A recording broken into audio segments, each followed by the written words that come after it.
السلام علیکم سامعین، 26 رجب المرجب اور 16 جنوری ہے۔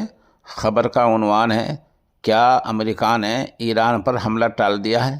خبروں میں بتایا گیا ہے کہ سعودی عرب، قطر اور عمان کی کوششوں کے چلتے فی الحال ٹرمپ نے ایران پر ممکنہ حملہ ٹال دیا ہے اور شرط یہ رکھی ہے کہ ایران میں جو لوگ مظاہرہ کر رہے ہیں ان کو پھانسی نہ دی جائے۔ اگر بطور سزا ان کو پھانسی دی گئی تو ٹرمپ پھر حملہ کرا دیں گے۔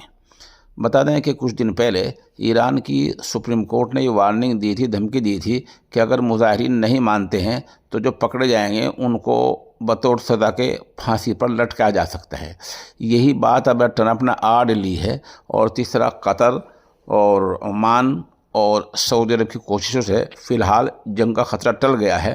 ایسی خبر رساں ایجنسی رائٹر کے ذریعے ابھی چند منٹ پہلے آئی ہے۔